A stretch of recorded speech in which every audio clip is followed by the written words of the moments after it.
আপনি কি খুব সহজে আপনার ছবির ব্যাকগ্রাউন্ড বদলাতে চান অথবা আপনার পছন্দের টাইপোগ্রাফি সুন্দরভাবে প্রেজেন্ট করতে চান, তাও আবার মাত্র এক ক্লিকে? তাহলে এই ভিডিওটি আপনার জন্য।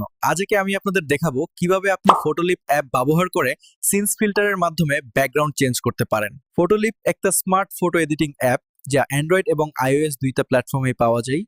এই অ্যাপে সিনস নামে একটা ফিচার আছে যেখানে আপনি এআই এর মাধ্যমে প্রিমেড ব্যাকগ্রাউন্ড বসাতে পারবেন খুব সহজে।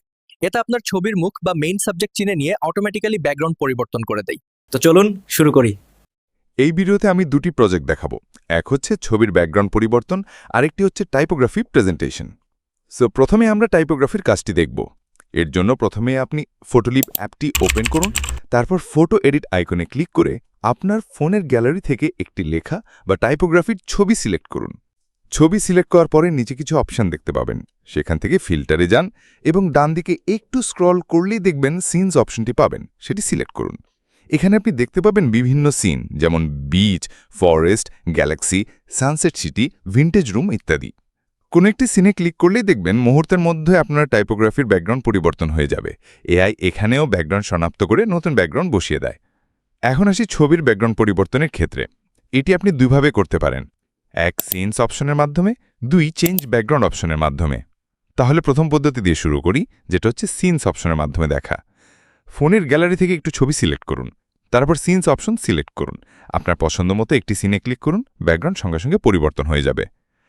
দ্বিতীয় পদ্ধতি, যেটা হচ্ছে চেঞ্জ ব্যাকগ্রাউন্ডের মাধ্যমে। আগের মতোই ছবি সিলেক্ট করুন, এবার নিচে ডান দিকে স্ক্রোল করে যান এবং চেঞ্জ ব্যাকগ্রাউন্ড অপশনে ক্লিক করুন। মাত্র কয়েক সেকেন্ডের মধ্যে আপনার ছবির ব্যাকগ্রাউন্ড রিমুভ করে দেবে। এরপর চাইলে এখান থেকে ব্যাকগ্রাউন্ডে কালারও দিতে পারবেন। সবকিছু ঠিকঠাক হয়ে গেলে উপরের ডান দিকে থাকা সেভ বাটনে ক্লিক করে ছবিটি আপনার ডিভাইসে সেভ করতে পারবেন। সো গাইস, এখন আমি দেখাবো কিভাবে আপনারা ফটোলিপ অ্যাপটা ইনস্টল করবেন। তার জন্য প্রথমে প্লে স্টোরে যেতে হবে, সার্চ বক্সে লিখবেন ফটোলিপ।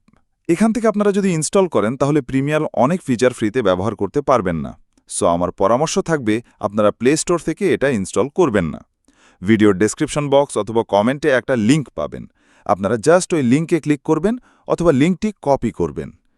তারপর গুগল ক্রোম ব্রাউজারে যাবেন, সেখানে লিঙ্কটি পেস্ট করবেন। এখন ডান দিকে উপরে কর্নারে থাকা ডাউনলোড বাটনে ক্লিক করে ডাউনলোড করবেন। ডাউনলোড হয়ে গেলে ইনস্টল করবেন। তারপর অ্যাপে প্রবেশ করলে আপডেট নাও লেখা আসবে, আপনারা আপডেট লেটারে ক্লিক করবেন। তারপর অ্যাকসেপ্ট অ্যান্ড কন্টিনিউ, তারপর বাম দিকে উপরে কর্নারে থাকা ক্রস চিহ্নতে ক্লিক করুন। আরেকটি কথা, অ্যাপে প্রবেশ করার পর কখনোই আপডেট নাও অপশনে ক্লিক করবেন না, তাহলে কিন্তু ফিচারগুলো ফ্রিতে ব্যবহার করতে পারবেন না।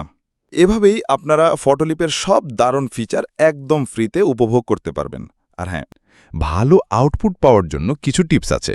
টাইপোগ্রাফির ক্ষেত্রে টাইপোগ্রাফি পিএনজি ফরম্যাটে রাখুন, ব্যাকগ্রাউন্ড কালো বা স্বচ্ছ হলে ভালো ফল পাওয়া যাবে। ছবির ক্ষেত্রে ছবি পরিষ্কার আলোতে তোলা ছবি ব্যবহার করবেন, ছবির মুখের ব্যাকগ্রাউন্ড যেন স্পষ্টভাবে বোঝা যায়। হাই রেজুলেশন ছবি ব্যবহার করলে রেজাল্ট ভালো হবে। তো ভিউয়ার্স, আজ এই পর্যন্তই। আপনি যদি ভিডিওটি দেখে উপকার পান তাহলে অবশ্যই লাইক দিন, কমেন্টে জানান কোন সিনটি আপনার সবচেয়ে ভালো লেগেছে, আর চ্যানেলটি সাবস্ক্রাইব করে পাশে থাকুন। আবার দেখা হবে একটি নতুন ভিডিওতে। ভালো থাকবেন, সুস্থ থাকবেন। আল্লাহ হাফেজ।